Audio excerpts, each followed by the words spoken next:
xeexu mars bi mu fi amee. mooy mbiru Adji Sarr Ousmane Sonko. te am na benn agent GIGN boo xamante ni grenade bi dafa tàkkoon ci loxo bi. ba ñu mujjee ko woon amputé. alors moom moo yóbbu benn collègue am tribunal. xam nga lu ko waral. moo di collègue bi moom daf doon collecté xaalis di wax ni day dimbale ki nga xamante ni moom moo di agent bi. ndekete yoo ci poosam la koy dugal. ci lu toll ci 609 040 francs CFA. 609 040 francs. CFA. loolee ci 609 000 la jot a am daal 609 000 waaw. moom la jot a am moom la koy réclamer.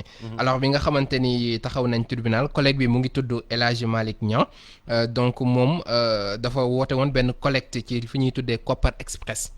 donc gars yi di dugal ndekete yoo moom mbir mi ci poosam la ko doon def donc bi nga xamante ni nag atte nañ ko dóor nañ ko ñaari at. yoo xamante ni juróom benn weer yi lay tëdd. donc ngir escroquerie maanaam njut njaaj. ñuy fàttali itam ne moom lii du njëkki yoon muy amante ak yoon ay affaire parce que condamné woon nañ ko en 2017 ci beneen mbir boo xamante ni bu similaire la escroquerie waaw. muy noonu. ci Sénégalais yi mën nañ dompat néew de. alkaati la wala du alkaati la collègue am la. collègue am la ci alkaati. gendarme oui. bu fekkee ni moom mi ñu yaakaar. moom mi ñu yaakaar ci réew mi nii lay def moom mi ñu yaakaar ci mais Boubs mooy comportement gis nga lii mu nettali nii.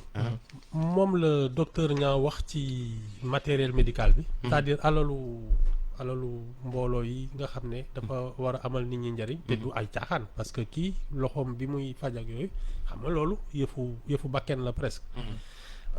noonu la ko lekkee noonu ngay demee ci ñi ñu dénk réew mi. ñenn ñi ñu dénk leen affaire ñu lekk ko. loolu moom presque ci cosaan la fi. j'ai vu benn post démb bu am solo bu Ousseynou Fall. il est pharmacien donc nit ñi di wax bay dugg ci mbiru kilifa bi mu ne problème mu kilifa bi c'est un peu le problème des Sénégalais mu ne tey mooy paa bi nga xamante ni dañ ko dénk xaalisu jàkka ji mu détourné ko mooy maire mbootaay bi nga xamante ni dañ ko jox natt bi mu détourné ko mooy cité ay exemple yu bëri ba ci comme ni ko Ibou Fall waxee léegi ci affaire ministère bi nga xamante ni coow li ba léegi wureegul te tey jii moom mi nga xamante ni mooy docteur Babacar Niang tey la war a dem wuy ji li nga xamante ni moom moo di convocation bi ku ci nekk ak ni mu ko gisee man je pense que ni c'est au-delà d'un problème boo xamante ni c'est entre le docteur Babacar Niang et le ministre Abdoulaye Diouf Sarr. un problème de société. C'est un problème de société parce que itam nañ ko wax coronavirus bi mu fi duggee dañ ni nguur gi génnee na 1000 milliards de francs CFA teg ko ci taabal ji ngir jàppale ko mais 1000 milliards yooyu noonu kopparu keneen ak keneen joxe na ci. xalif général des Mourides ñaata millions la génnee woon. ñi nga xamante ni ñoom ñooy homme d'affaires yi ñaata ci ay koppar la ñu génnee. ba ci am na je pense téléthon boo xamante ni defoon nañu ko. ñun 100 millions génnee 100 millions génnee ngeen ko. donc sa kopparu Ibou Fall sama kopparu keneen ak keneen ñu ngi ci. donc bu dee révélation bu toll nii am na. mu taxaw wax li nga xamante ni wax na ko ci JDD devant Mamoudou Ibra Kane donc ba nit ñëpp di ci wax je pense que ni loolu day wane rek un peu ñun fi ñu toll. ci wàllu njuuj njaaj ci luubal. mais quand je dis c'est pas la première fois. xam nga ñun loolu noonu naka nga koy xamee. ñun bi ñu nekkee xale. ñun cotisation bal. non mais karal ma. aide yi aide scolaire. aide yi ñu daan jox réew mi. ñu ne li aide la. mais da nga ko doon retrouver dans le marché. yàgg na xar yi ñuy jógee màkk. xar yi jógee màkk. nga fekk boucher teg ko di ko jaay. ceeb bi ñu ne ceeb bi c'est un don du gouvernement nippon. un don du gouvernement nippon nga xam ne ñee ko moom. nga fekk ko ci marché bi. ci saaku bi ñu def ci don du gouvernement nippon. saaku meew. meew. pëndox meew. un don du don de USAID. nga fekk ko nga fekk ko ci mbedd mi waroo ko fekk foofu ñu koy jaay. exactement c'est un don boo xam ni c'est destiné aux populations. donc te lépp te ni àdduna bi lépp dañ ko bind lépp loo xam saaku yi lépp lañ ci bind. mais am na ñoo xam ni dañ leen jàpp fii ci réew mi fekk leen saaku ceeb yi ñu yulli ko di changer ay saaku. am na fi di changer ay saaku. da ngay seet loolu fekk saaku bële don la ñoom ñu def seen saaku bopp. lépp fi am. lépp fi am non lii du fi mbañ moom. lii du fi mbañ. du fi mbañ matériel médical boo xam ne pour réew mi la nga fekk ko dans le privé. xaalisu réew mi même lañ lal yi sax da nga ko fay fekk mbàjj yi sax da nga ko fay fekk. mbàjj yi nga xam ne moom bourse yi te xamul tax xel di bourse si scolaire yi. da ngay gis ñoo xam ne dañuy joxe liste bourse. ñoom ñooy inventé ay boursiers di ko encaissé. loolu sax am na fi waaw da ngay ut sa bourse yi nii da ngay gis koo xam ne day dajale ay 5-6 bourses. di ko encaissé boppam ay boursiers fictifs. yooyu sax mës na am. ah même achat yi parce que histoire benn ministre bu siiw fii ci yoo xamante ni jëndoon na ko ni accessoire wala couvert noonu lañ ko mën a tuddee. kuddu mu ngi noonu. ay kuddu ak ay fourchette. donc ci ñun suñu xel la. parce que tey jii nii Mohamed Kandji bu dee day toog di liggéey mu ngi i rajo di liggéey suñu borom di koy jàppandal peut-être doyluwul. ëllëg buñ ko dugalee ci gouvernement bi itam buñ ko joxee li muy njëkk a wax mooy xaaral ma defar ak sama njaboot. alors que ni du noonu li ngay defaroo xaalisu askan bi la. donc je pense que ni état d'esprit la et tant que demuñu ba am mbir boobu noonu que ni kat ñun dañoo war di liggéeyal au lieu ñuy jariñoo li nga xamante ni moom mooy xaalisu kii bi. dina jafe trop pour ñu développer parce que du ñii fi toog nii ci ñoom rek la yem ñi fi nekkoon. dégg nañ liñ fi wax ñi leen fi jiitu dégg nañ liñ fi wax ëllëg itam bu ñu changé wul jikko yi ñii ñëwaat jiite réew mi noonu lay demee Boubacar du changé. ma ne ñi toog balaa ñu doon toog lii lañ doon wax.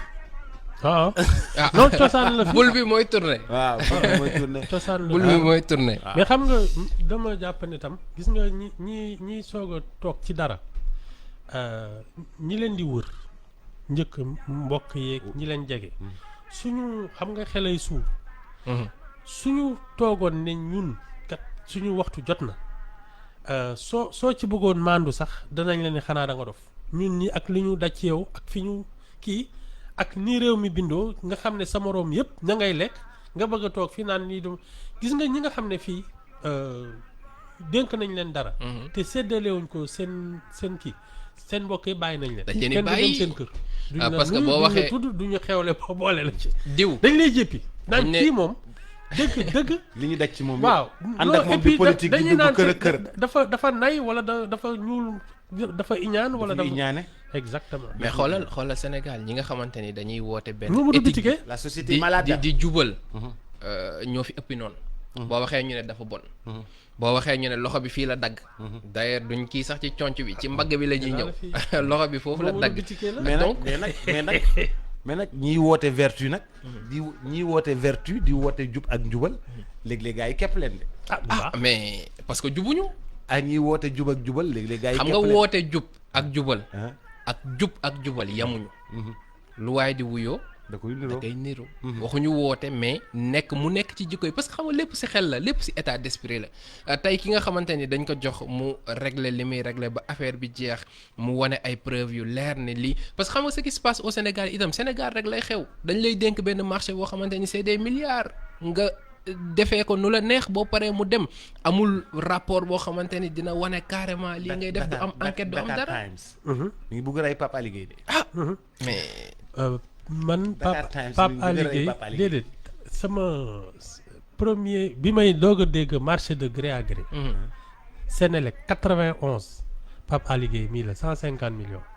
150. waaw man je l'ai rencontré à l'époque. 1991. xam nga lu tax ma fàttaliku ko. ci laa doon jour bi may bind article bi jour boobu laa doon takk jabar j'étais en congé mais ñu ne ma comme lii du caaxaan.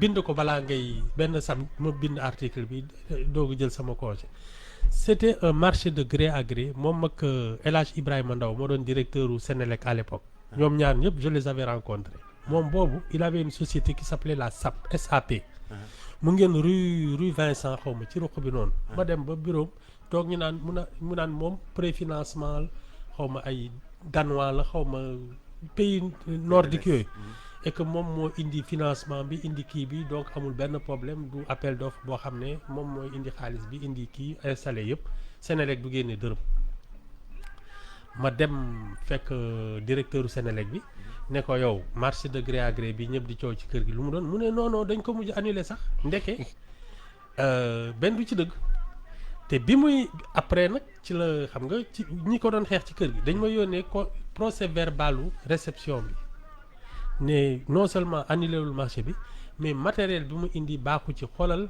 ñi ko constaté liñ ci wax effectivement il y avait des défauts il y avait plein de problèmes 91 le commencé di marché de gré à gré ak Senelec en 2014 je crois qu'il en était à 22 milliards de marché de gré à gré 91 le commencé. Dakar Times léegi mu rey ko. 91. ba li ma lay wax nii moom. man maa ko. Dakar Times léegi mu rey ko. Dakar Times saa yeewoo bind ko. 91. xaw ma lu mu jotee ak Dakar Times mais saa yeewoo bind ko. mu ngi doon daal day na war. ayca ñu xuus ci feeru Lobé Ndiaye yaa ngi koy dégg fan.